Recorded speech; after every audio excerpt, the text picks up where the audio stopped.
Hi everyone, today is Wednesday, March 18th, and today we're going over Chapter 10, which is Language and Oral Style. So to begin, I just want to talk about how when we talk about language and oral style, we're shifting from focusing on the macro structure of the speech, so the introduction, body, and conclusion, and shifting towards more the micro structure of the speech, so how we go about effectively conveying a message. So we're just going to kind of get into the main points of what I want you to know about oral style and language, especially in relation to your persuasive speech and moving forward in this class. So we'll start with oral style.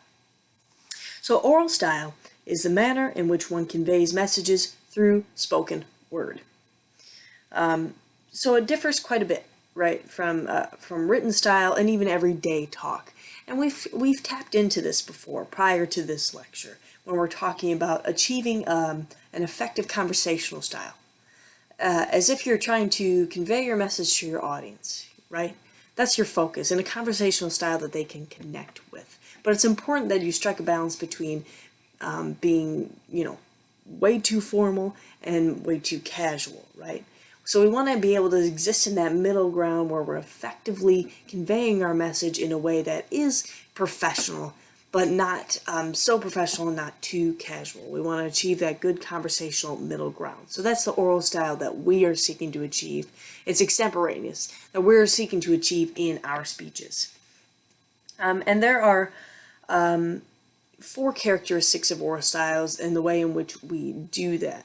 And the goal of your oral style is to meet the rhetorical situation of the speech. So, you want to meet the interplay between the speaker, the audience, and the occasion being having to do with the purpose and the location. So always keep that in mind, right? The rhetorical situation will drive your oral style and what that should look like. So there are 4 main characteristics of oral style. The first being familiar language. So this isn't new to us. We know that it's important in a speech to effectively engage your audience. The language you use should be familiar and accessible to them.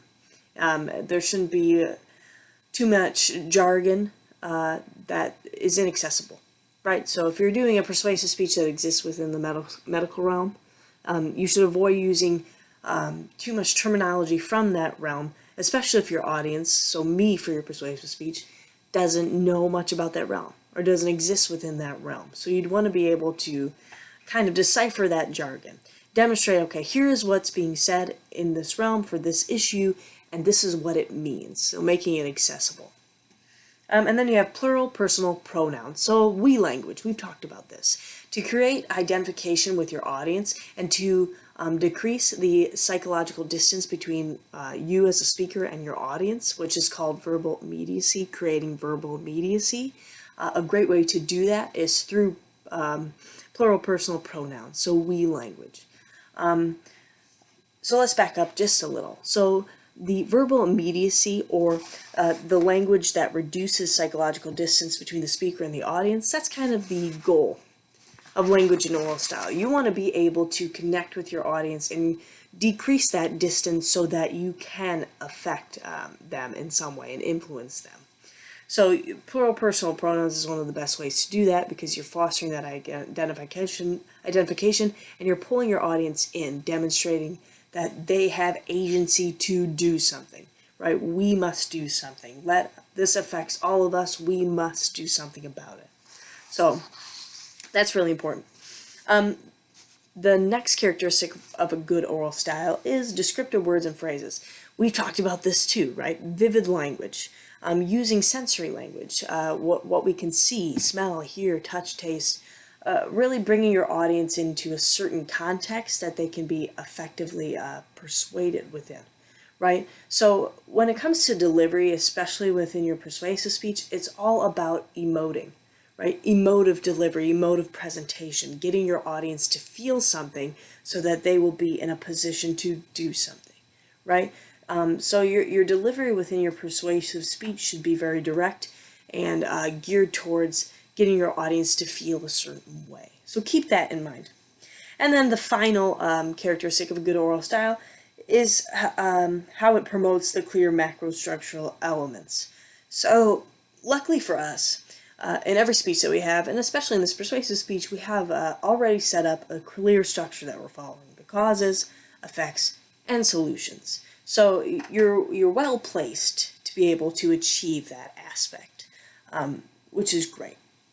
Okay, so oral style, that kind of leads us into thinking effectively more about the language we use. So choosing, like I said, the words that enhance the connection between you and your audience. That's the goal. You're trying to foster that connection so you can get them to achieve something and follow what you want them to follow. But that means there's certain guidelines for language that we have to be in touch with and respectful of. So it's important to have linguistic sensitivity. And linguistic sensitivity means that you're choosing words that are respectful of others and avoid potentially offensive language. So you can enhance your verbal immediacy through linguistic sensitivity. And that's by avoiding generic language, non-parallelism, offensive humor, and vulgarity, and profanity, right? So these are pretty much common sense things we know about language, especially within professional setting. But it's important to kind of dive in and understand what exactly these elements are that we should be avoiding. So generic language are words that apply only to one sex, race, or other group, as though they represent everyone. So we kind of use generic language every day, right? But it's important to be aware of that so that we can change it, so that's more inclusive of all people. So generic language, an example would be like saying, you guys know what I'm talking about, or this influences you guys, something like that. So you guys, saying that everyone, falls within this realm of the same, sex or gender as a male or as a man, you guys. So that would be a form of generic language. And then there's non-parallelism. And non-parallelism denotes when terms are changed because of the sex, race, or other group characteristics of the individual. So two common forms of non-parallelism are marking and irrelevant association. So marking is unnecessarily marking characteristics that don't have anything to do with the topic or situation at hand. So if you're referring to a doctor and saying that he's a good doctor, he's a very good doctor, but adding he's a very good black doctor, or they are a very good female doctor. That's unnecessarily marking characteristics, and that's a form of non-parallelism that you want to avoid. And then there's irrelevant association. So saying like, someone is the wife of someone, or that's someone's husband, or things like that. So irrelevant association that we didn't need to know about that person to know who they are, right? So like saying like Michelle Obama, the wife of Barack Obama. Well, we all know that. We don't need that irrelevant association. We're referring to her more as the first lady of the speech, right?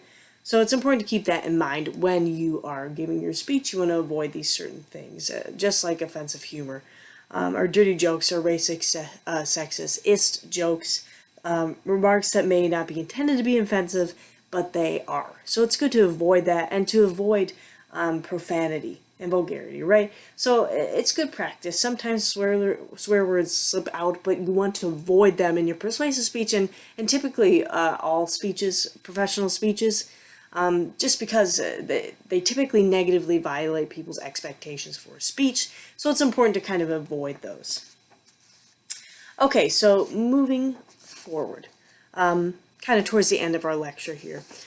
What I'd like to talk about next is how language is arbitrary. And I think this is something that we've kind of covered before, but just to kind of rework it in. So language is arbitrary.